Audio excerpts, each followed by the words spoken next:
starting to see this resurgence of going back to the medicines from before. Sustainability is so much easier when you understand where you're coming from. We are the most powerful people. The same way that we have wounds, intergenerational wounds, we also have intergenerational resilience. You've been doing holistic healing for more than 10 years now. Yeah. What was that journey for you coming into this multi-billion-dollar industry? So for me, I was like, I'm not leaving corporate and the structures and the status quo and in a system that really burnt me out to do the same thing in my business. This moment that we're in, how do you perceive what's happening in the world right now? Like if we take, the 10,000-foot view. I said that this nation needed to be revealed to the world. This is the time that I believe that we need to go inward. And we need to do the real work to dismantle and to deconstruct what were our beliefs. How would you define a sustainable artist? A sustainable artist has to be willing to create opportunities, to create value, even when the world is on fire. What I would first like to say is that you were one of the first people that I wanted to have on this show. Wow.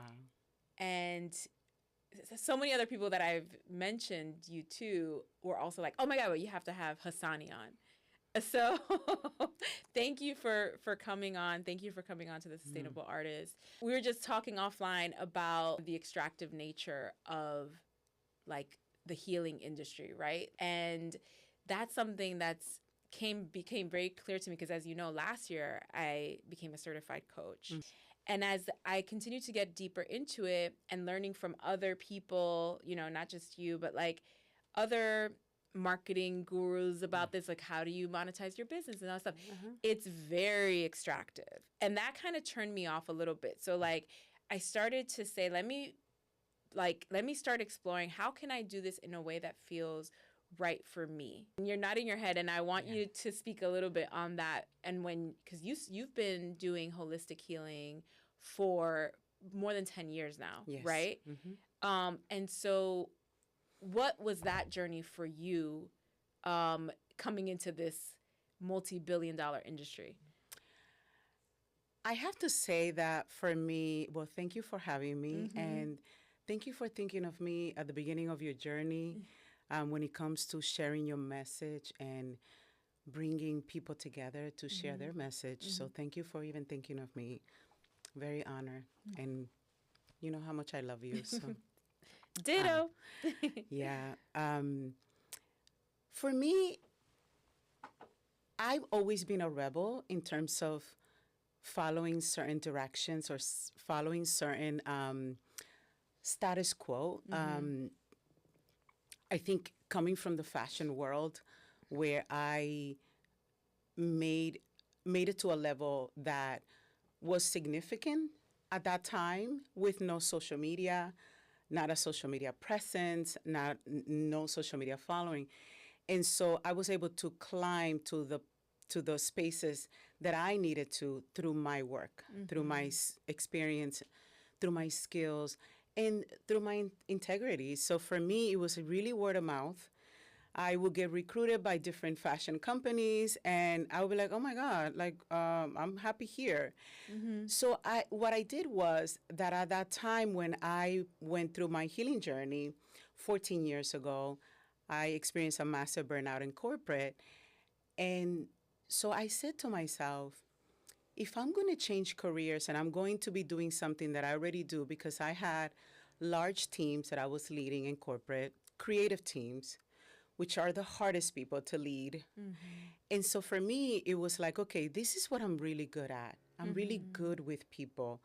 I remember when I was like in my office, in my private office, my office would be full of people, always asking for guidance. And so for me, it was like very natural to sort of transition into this work that I'm doing now. So when I went on my healing journey and I went back to school, I started working with different healers and went back to the root of our ancestral healing modalities, I said, oh my God, this is very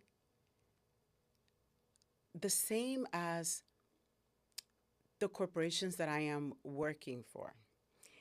The structural part of it, the marketing, the how we are sharing our gifts to the world, and it has to be a structure, and you have to reach X amount of people, and you have to sell to people with, building a social media presence, or in the past it was through commercials, right? So commercials were the vehicle to kind of get your brand out. And so for me, I was like, I'm not leaving corporate and the structures and the status quo and in a system that really burnt me out to do the same thing in my business. Right. So I rebelled against all of the marketing and all of the PR.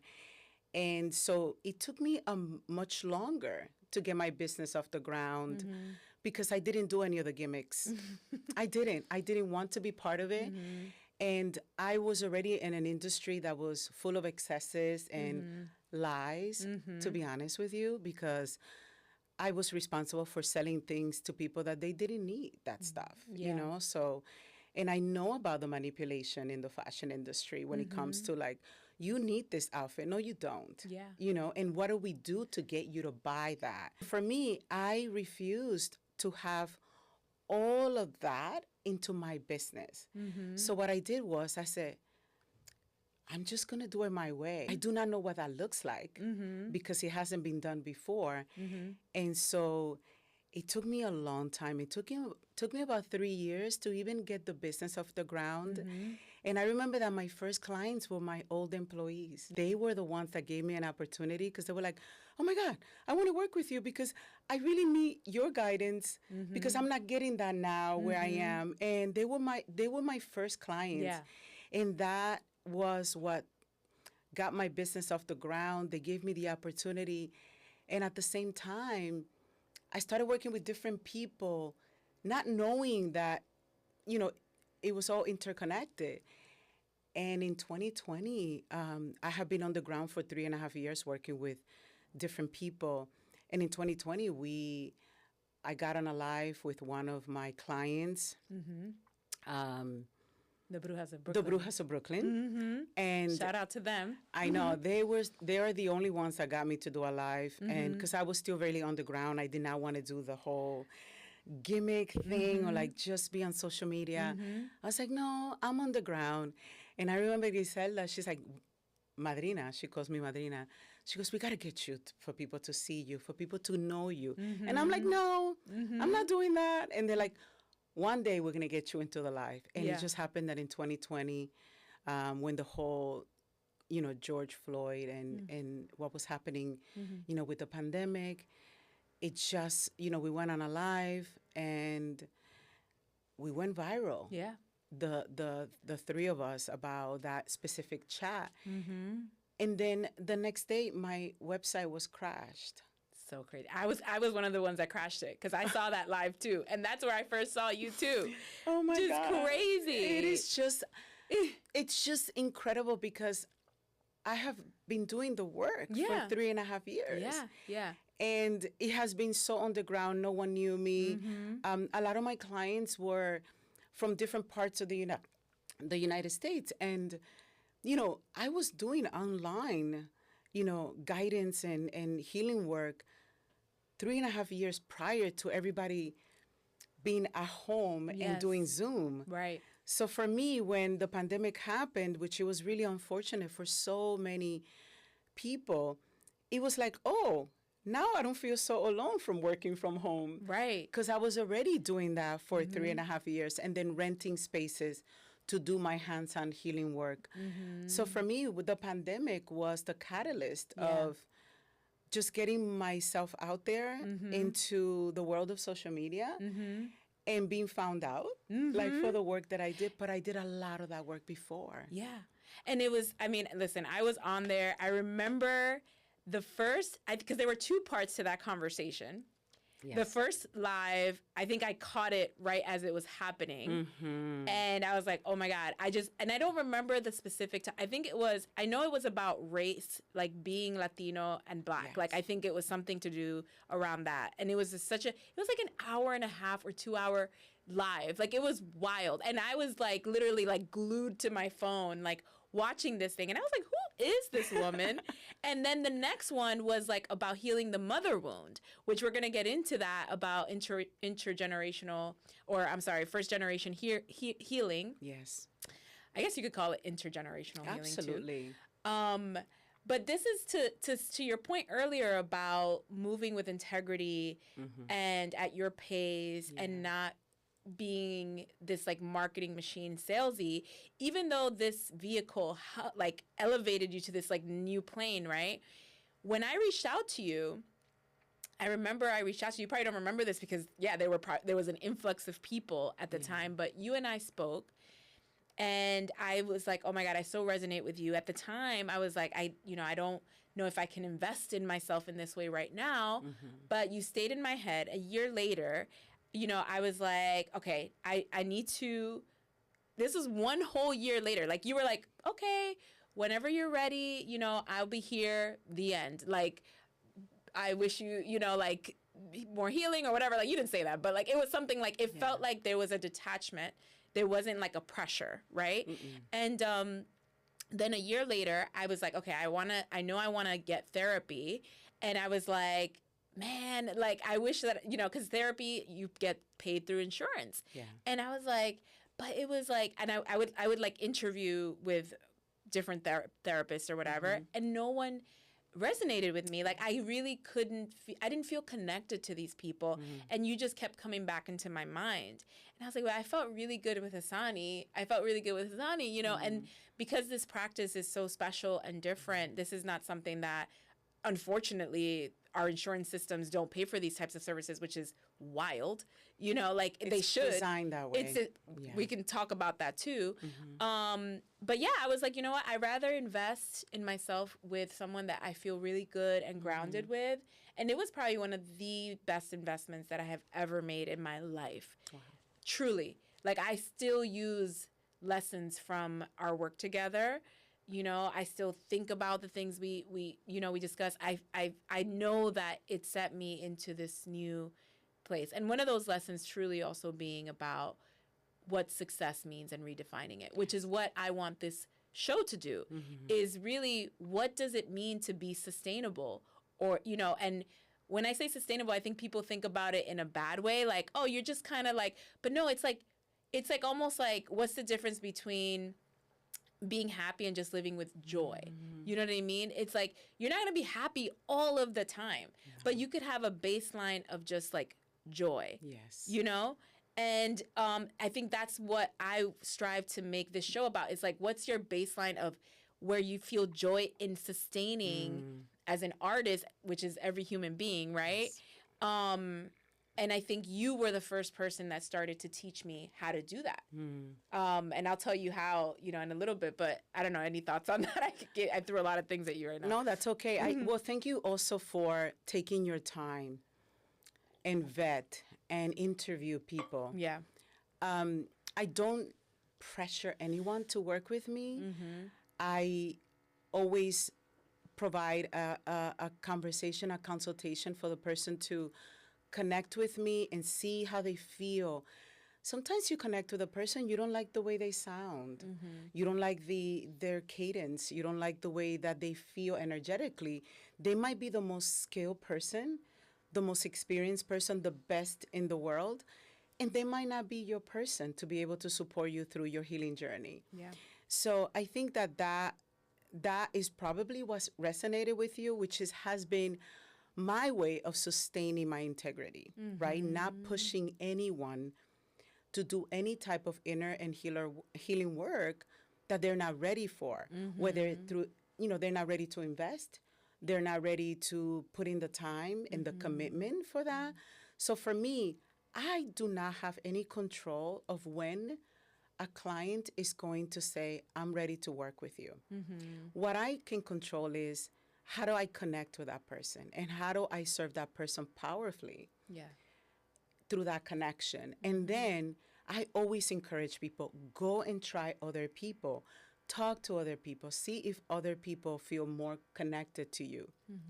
And even like our consultation, I don't even talk about financial investment in that conversation. No, you don't. I don't talk about it. That's not what the conversation is about. It's about how do we move forward and whether my practice, my approach, and who I am and our connection can serve you.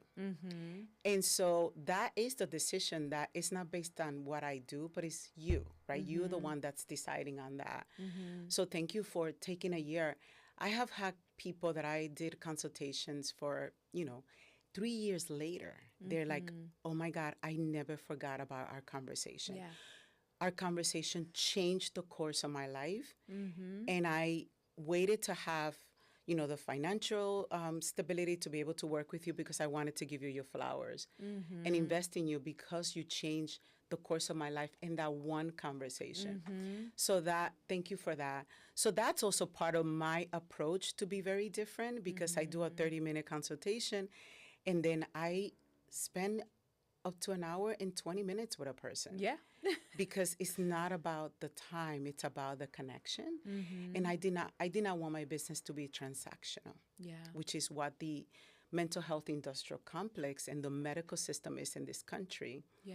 And so I did not want to collude or uphold those systems within my business because, like I said, I do not want my business to run like a corporation. Yeah. That is not what I aspire to do because I already worked in corporate for many, many years, half of my entire career, and that system burned me to the ground. So I'm not going to run my business and my practice the same way a corporation does. Right.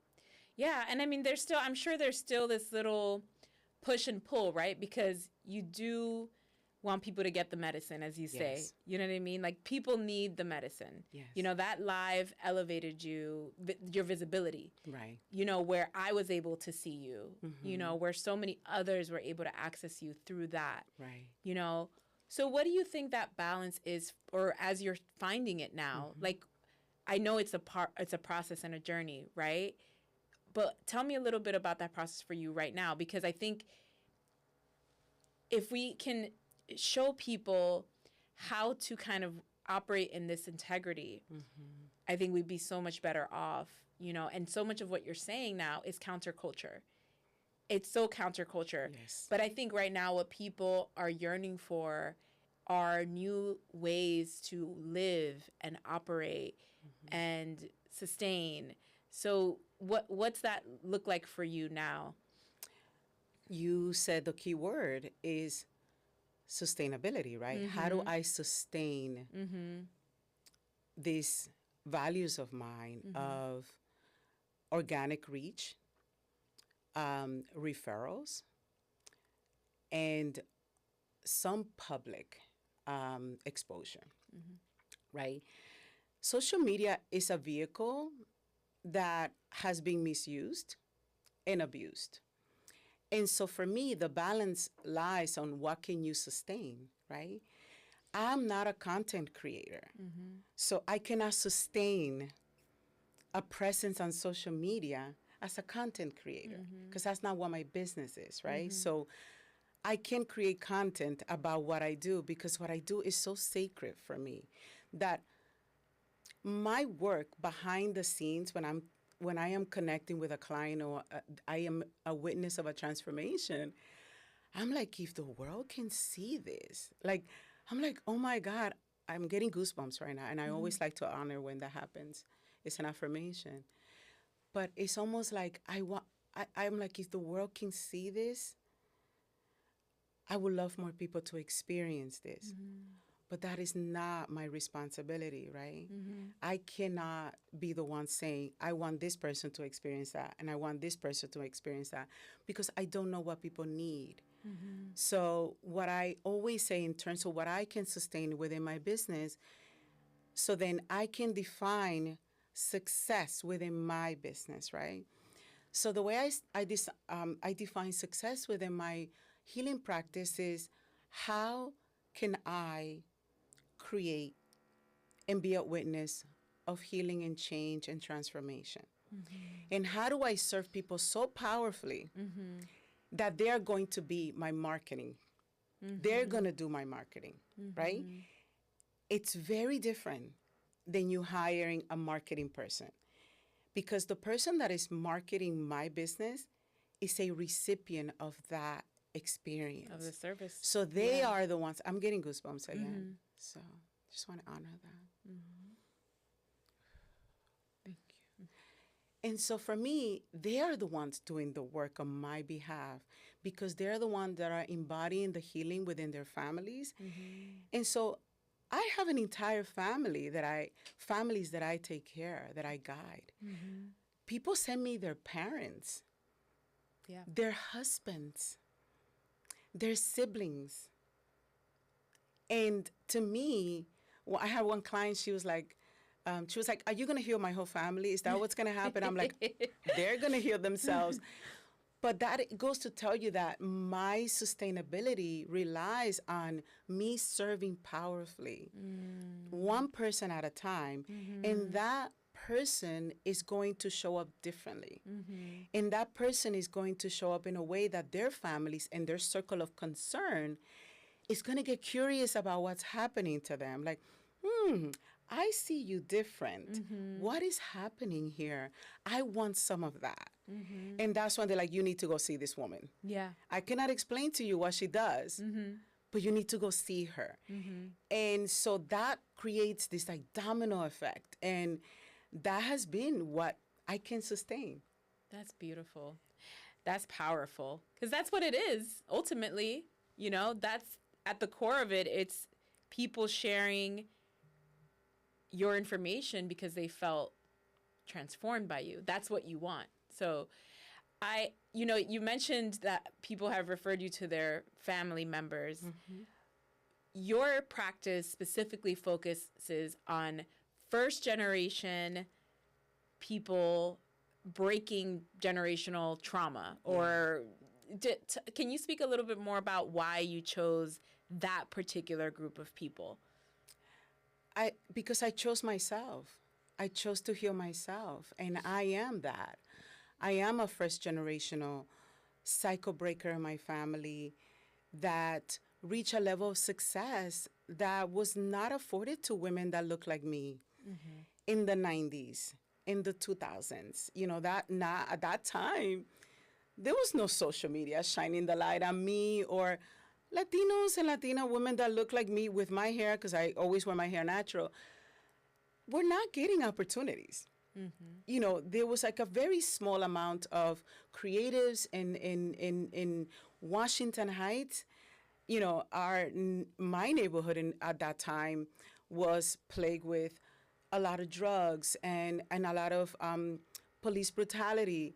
And so we were like, you know, I graduated in the 90s. We were like creative kids in the 90s. My husband, you know, went to film, and I went to art school, and I ended up in fashion. My husband ended up on television, and all of my friends of that era that were artists end up doing something significant, you know.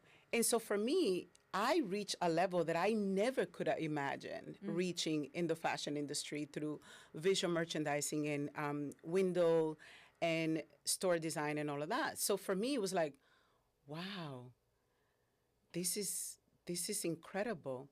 However, I was not well. I looked amazing on paper. My resume was incredible. I had designers and brands that anybody could have just died to work for them. And behind the scenes, I was dying. I was very disconnected through my own spiritual life, my own soul's desire. It was very transactional working in that industry. And so as a first generation Latina, I was not born here. I was born in the Dominican Republic. I had to carry this really big responsibility to make it. You know, in our cultures, like go to school, get an education, and then get the job and stay in the job whether you like it or not, because you have to be grateful for having a job. Right. And so for me, it was like, oh my God, I'm so grateful to have this opportunity in this job. But then why am I not feeling successful? Why am I not feeling happy? I, you know, literally made my first 100K in the early 2000s. Like, it, that's not like a thing, you know? So first one in my family to make a certain salary that no one has ever made in my family. And then also first one in my family to reach a certain level in corporate, where I was navigating all these spaces that no one in my family have not was navigating. Right. So there was nothing. There was no blueprint for me. There was no map. So I burned myself to the ground trying to make it. Yeah. Trying to succeed in a system that was not designed for me to succeed.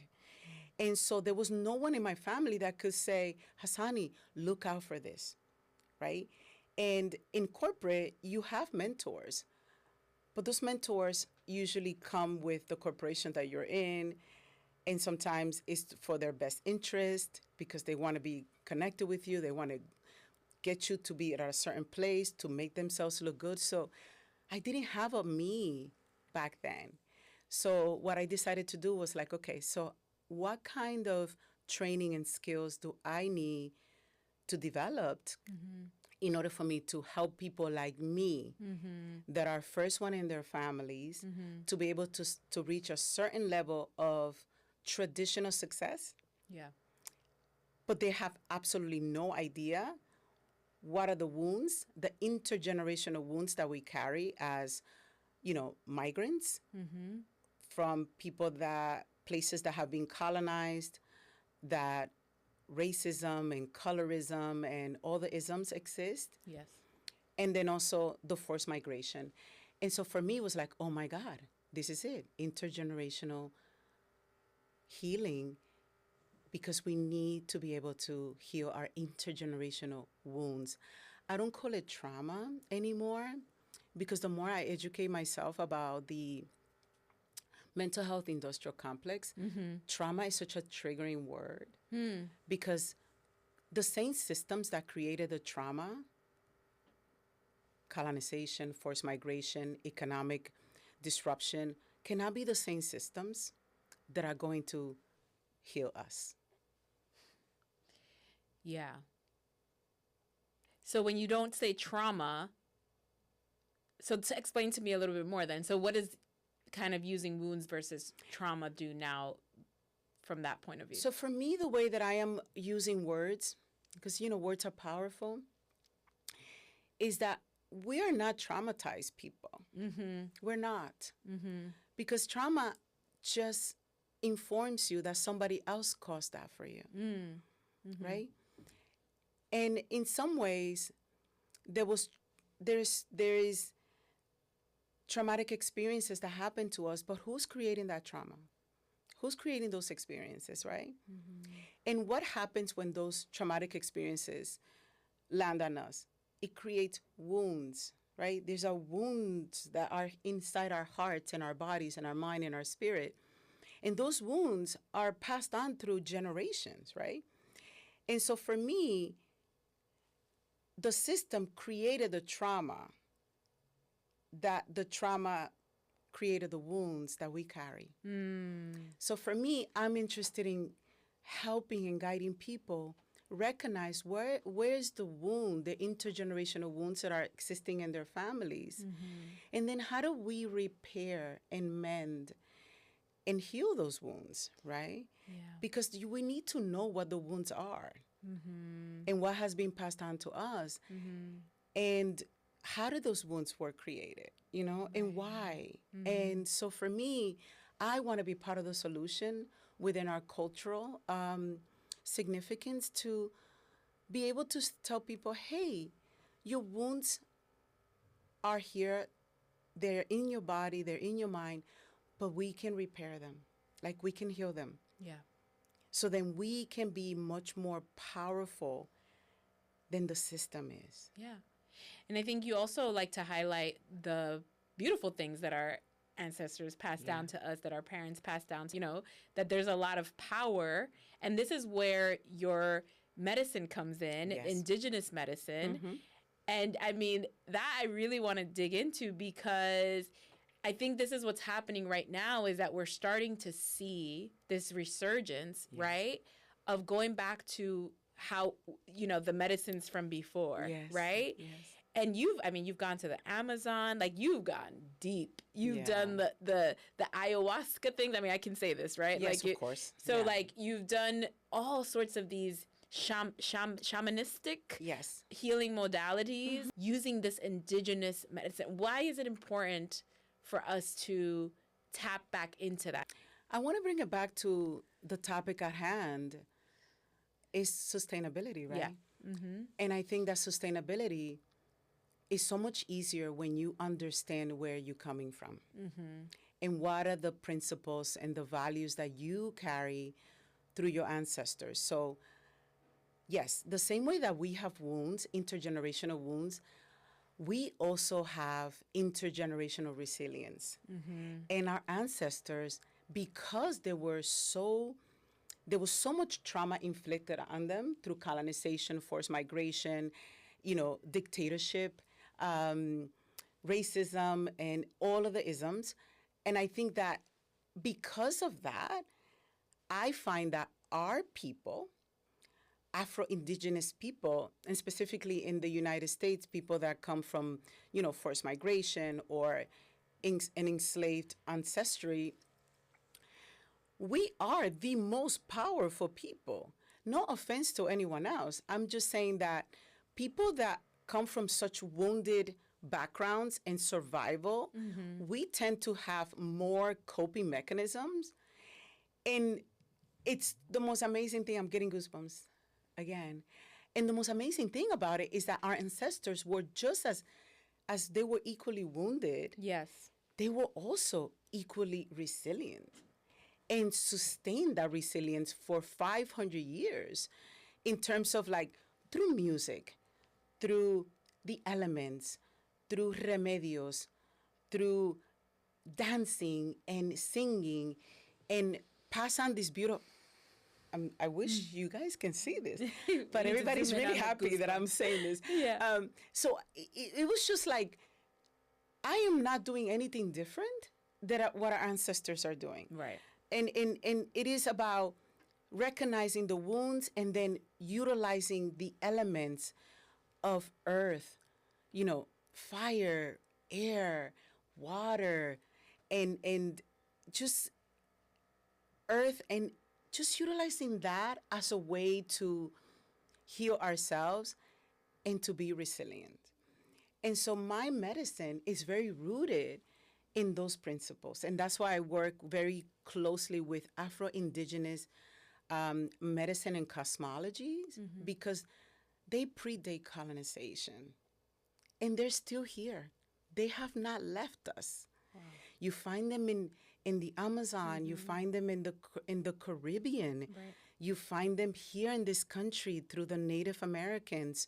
You find them in North America. We're still here.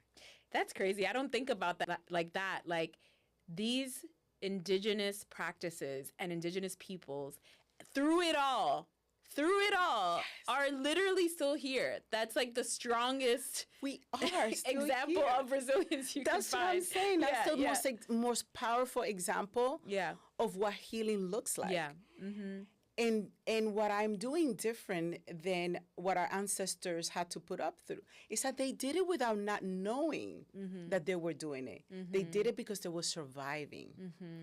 But that is not our story anymore, right? So what I am trying to remind a lot of my clients, and I work mainly with therapists, social workers, licensed clinical social workers, professors, teachers, business owners, first generation people, Asian, Indigenous, African American, Black, that are doing this thing in their families that are like, what, you're a therapist? And it's like, what are you, what kind of work is that? Or like, you're a professor, like, are you going to make any money with that? Like, are you a teacher? Why are you going to go into teaching? So these are people that are breaking the cycle of how our ancestors had to put up to be able to survive.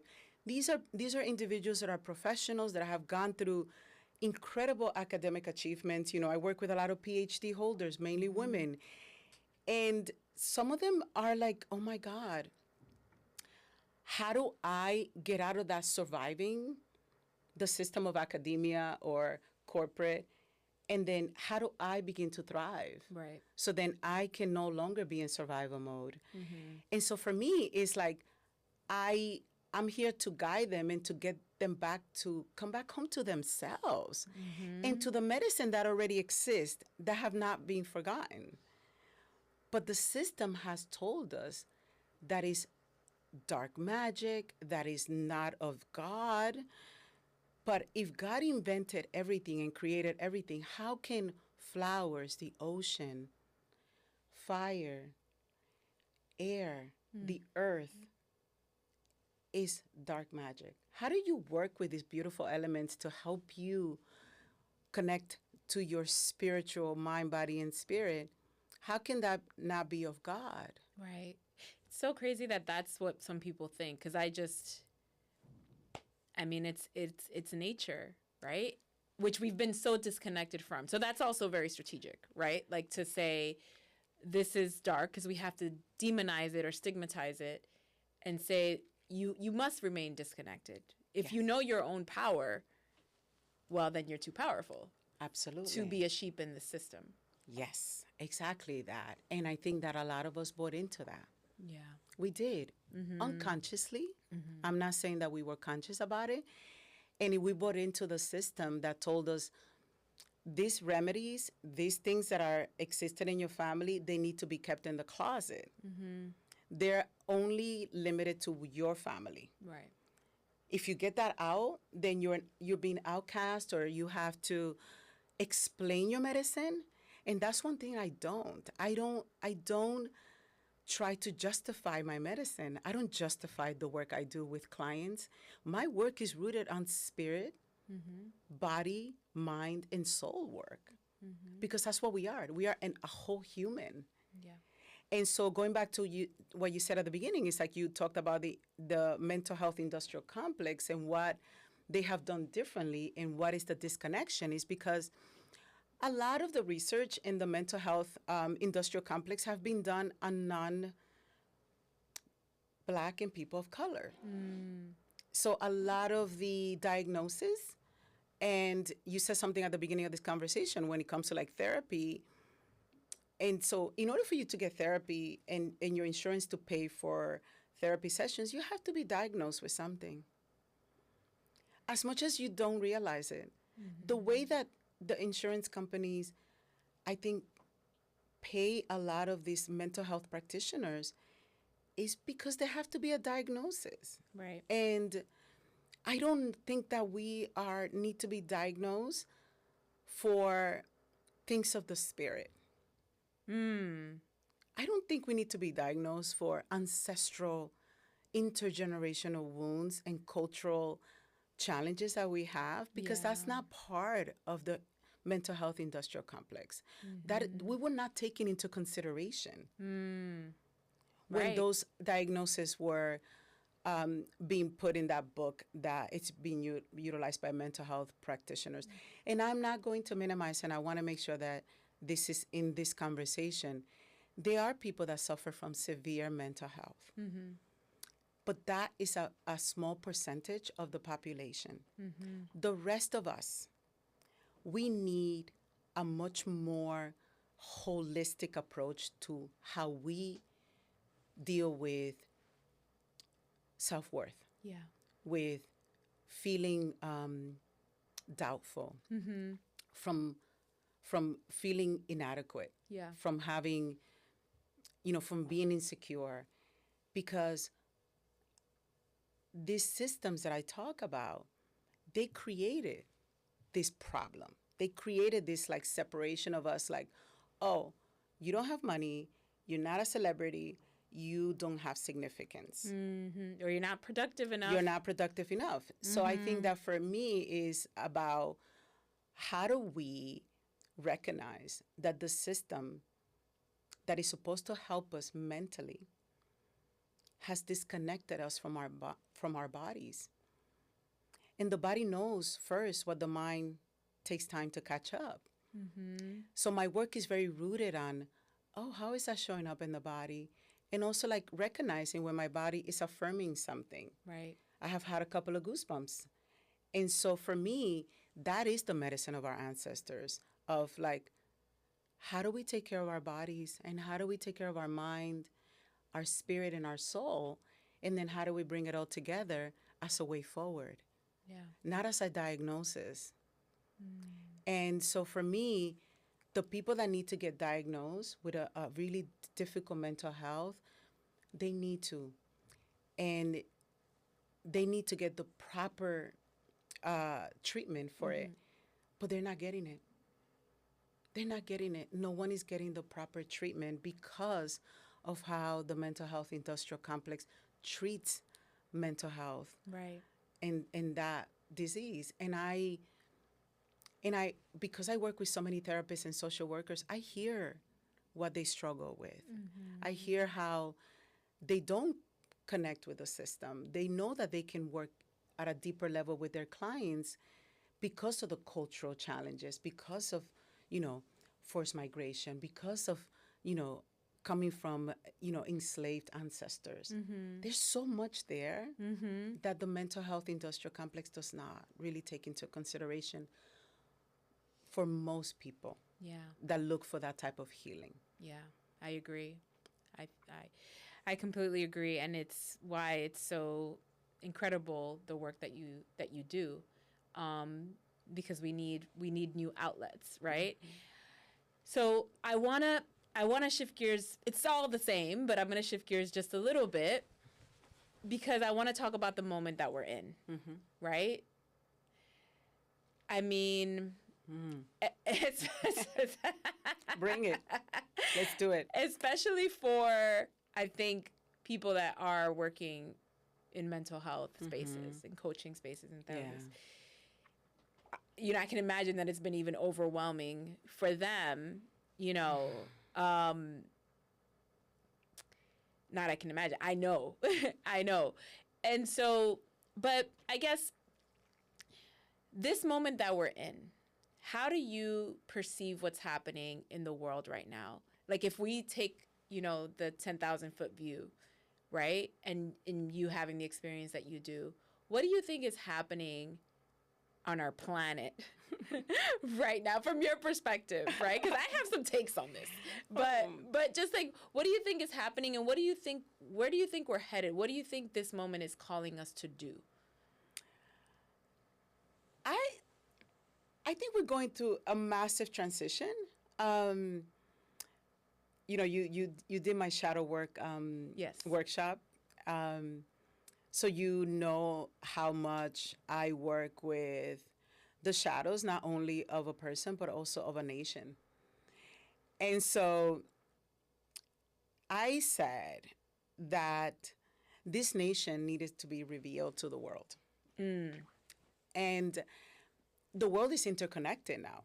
Back in the days when we had wars, or we were not exposed to the amount of information and visuals of what every single thing that is happening in the world. Right. So not only we are not capable as humans yet to handle this level of information and visuals of war in most parts of the world, we're not equipped. We do not have the mental and emotional and spiritual capacity to witness every single thing that is happening at every moment, every time. And so that's creating an incredible fragmentation within the people that are exposed to what is happening around the world. So that's one part of it. The second part of it is that everything is on a spiral. And I call it that you have to come back to the same pit stop of that thing that you need to reveal so then you can heal it. Right. This country needed to reveal, this country is going to be 250 years old. And so it's the right time for this country to reveal itself for what it really is. Because American exceptionalism has been a propaganda that a lot of the Western countries right now that are suffering for what's happening with, this administration, they benefited from that for hundreds of years. And so now that the shadows of this nation and the shadow of many countries around the world are coming up, people are having a very difficult time understanding what is really happening politically, energetically, at the shadow level, because everything is coming at us. It's coming at us, and it's being revealed to us. And this amount of information in revelation is very difficult for us to manage as humans. Yeah. And so this level of information is also being reflected as how we are receiving it and how are we engaging in it. And what are we giving attention and intention? Because do we have the capacity to give attention and intention to every single thing that is happening around the world? Absolutely not. Right. So think about the amount of healing work that you have to do on yourself to be able to have the capacity to understand all of the darkness that's coming out. So energetically, I always say to all of my clients who are very sensitive to the energies of, the nation or maybe global energy, it's like, I'm so sorry. I'm so sorry that you are going through this, because this is really affecting you at a deeper level. Because we are being bombarded with darkness, with the shadows of this nation, the shadows of many countries in the world. And we are going through a massive transformation. Yeah. So I call it the destruction part of the life cycle, which is, creation, maintenance, destruction, and then rebirth. Yeah. And in order for us to be able to be a better nation, a better world, we have to go through a destructive period. Yeah. I call it the great transition. Yeah. And how do we arm ourselves for this great transition? I mean, maybe we now that we saw that 10,000-foot view, what are you seeing amongst your clients, right? What is it that you're hearing mostly now that's happening? Because I know from my friends, and clients as well, I hear all kinds of I'm hearing the same script, basically. There's an exhaustion, but what is the common theme right now amongst the people that you work with and who engage with you on social media? Like, what's the message that you're getting from people? So I told you that a lot of my clients are therapists, social workers, professors, teachers. Last year, some of my clients that work for the federal government lost their jobs. Yeah. We were talking about clients that were part of certain departments, immigration, and they lost their jobs. I had a lot of clients where their nonprofit organizations were pretty much stripped from the federal funding. Right. And we're talking about clients that were leading nonprofit organizations that were working with marginalized groups and communities, from Georgia, to Pennsylvania, Maryland, West Coast. A lot of those clients in nonprofit organizations lost their funding. So they were pretty directly impacted in the people that they served. Yeah. I had a couple of professors that have received death threats because they're working in universities where the university have not provided support for them when it came to the whole conflict in the Middle East. And they have been very vocal about it. So they have felt the wrath of this administration. And then I have had clients that have been the recipient of all of this stuff. Yeah. So I'm having clients that are like impacted at the federal level and clients that are impacted at their own nonprofit in their own work, serving communities and marginalized communities. And then I have clients that have been the recipient of what is happening, in this country. So I'm looking at it. I have clients from all over, all levels of experiences based on what the core situation that is happening here. Right. So for me, I'm looking at it from like, holy moly. This is not only affecting people what they're seeing on social media that might not be affected because of the job that they do. This is affecting people that are doing incredible community work, Right. that their funding has been completely destroyed. And now they're like, what do we do? Right. This is the level of conversations that I'm having. Right. And so for me, this is why I think it's very serious, and where my work has been so effective, because one of the things that I always say to clients right now is like, we need to look at ourselves now, right? And then decide, how do we move forward, right? Because the systems that we created in the past, or like the way that we were leading ourselves, it's no longer working. Yeah. So there is a rebirth right now in a lot of my clients, because they're like, okay, I have to allow myself to think differently, right? To see the world differently, because a lot of my clients are deconstructing, and they're like unraveling the stuff that they believed. That's what it is.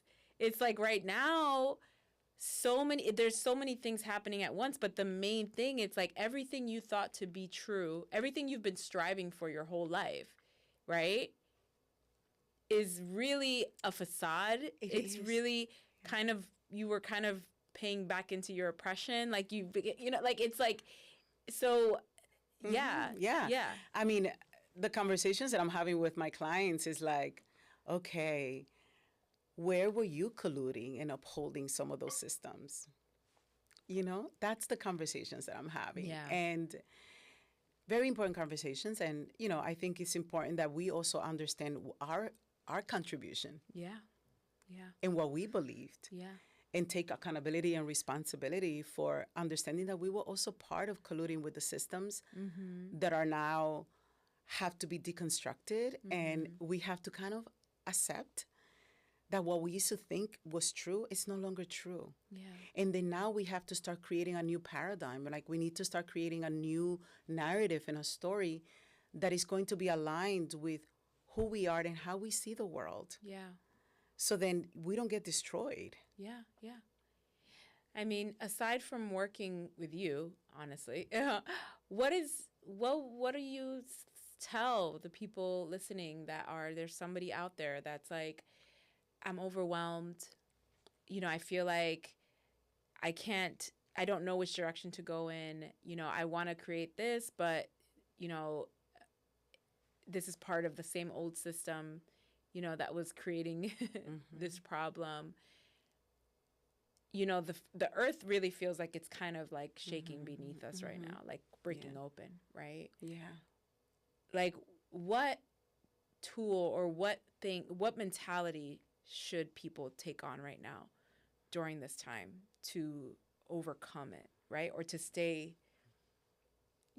alive and like to stay, to stay grounded and move forward in it,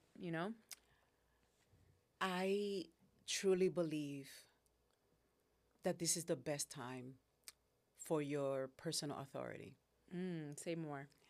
And I think this is the best time right now, when everything has been revealed to us, and in this chaos and this overwhelming feeling, is asking ourselves the question, who have we been put into power? Who have we pedestalized? And who have we believed was telling the truth or guiding us, right? And this is the time that I believe that we need to go inward. And we need to do the real work to dismantle and to deconstruct what were our beliefs, and to take back our power, to take back our personal authority, and to put ourselves in a pedestal. Because I always say to my clients, they can take you out of that federal job. They can take your license away. The system can do this, right? But they cannot take your spirit. They cannot take your spirit, because they couldn't take the spirit of our ancestors. Yeah. That's why they're still here. That's why me and you are here. You know, someone on a transatlantic ship, when they were bringing these people, our ancestors from Africa, they had to survive for me and you to be here. Right. And what they survived for you and I to exist was way more horrible and bigger than us having to survive having a nice apartment and a nice house and beautiful clothes and an opportunity to invest in ourselves. So what I say to my clients is, what are you doing to secure your spirit? What are you doing to secure your self and your personal authority and your power so they cannot take this away from you?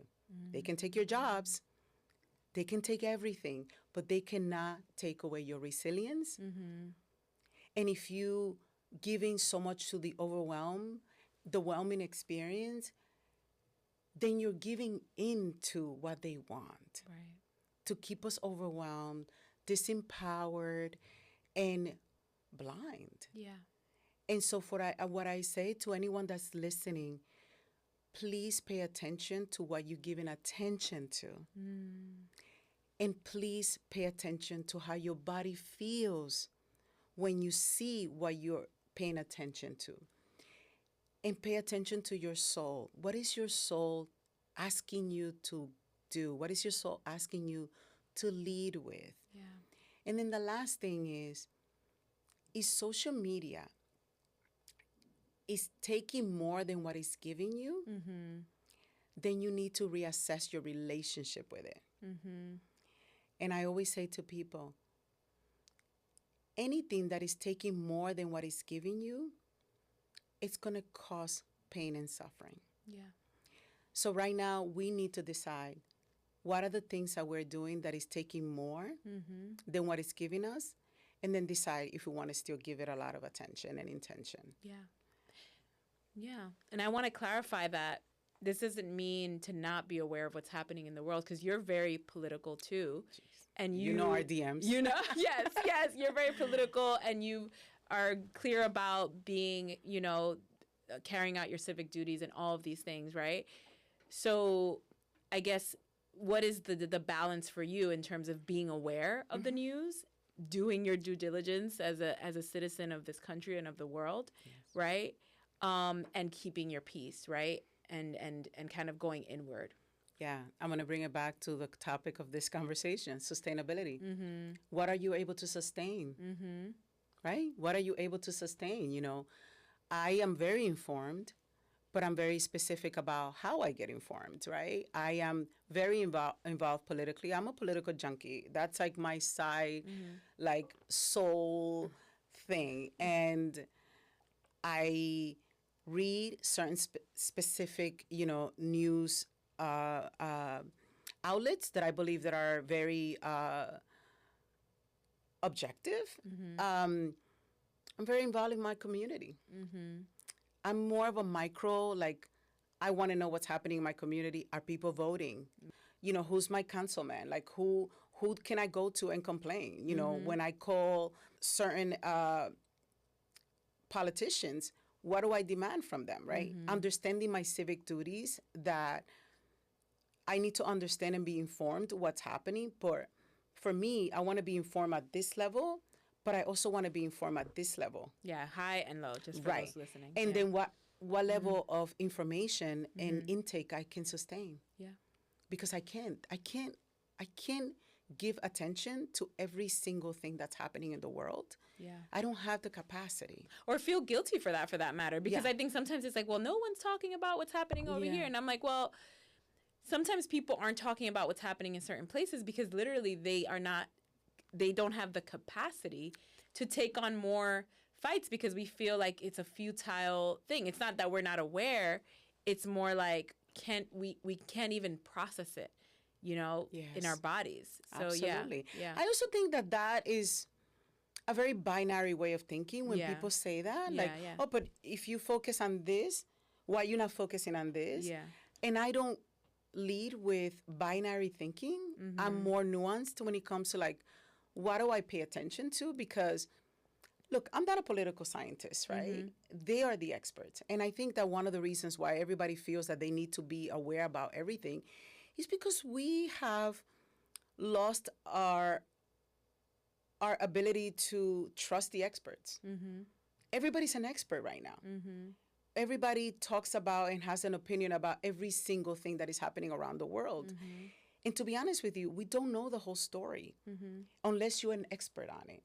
And so I don't like to give my opinion about every single topic that comes up on social media when it comes to politics or war or anything like that, because first of all, I don't have the capacity to give it that much attention and intention. And also, I'm not the expert. Yeah. Right? So I cannot give my opinion because it's an opinion, not facts. So for me, when I'm going to talk about a topic, I want to feel confident that is something that I am very passionate about and something that I am very well read and well researched in a very objective way, rather than seeking confirmation bias for my own, reality. So so for me, when I hear people say that, well, you're not focusing on this, why are you not talking about this? I'm like, because I'm focusing on something else that is really important to me. And I don't have to explain to you why this is important to me and why this is getting all of my attention, because I'm not going by what people expect me to focus on. I have to be responsible for what I give attention to, so then I can keep some type of balance and sustain my work and sustain my life and sustain my joy and sustain also my grief. Yeah. I don't want to be on the floor all the time. Who does that serve? Thank you for that. We're winding down here, so just a couple more short questions. And you kind of answered this already, but how would you define a sustainable artist? I ask that to every guest. I think a sustainable artist has to be willing to create opportunities, to create value, even when the world is on fire. I think that, yeah,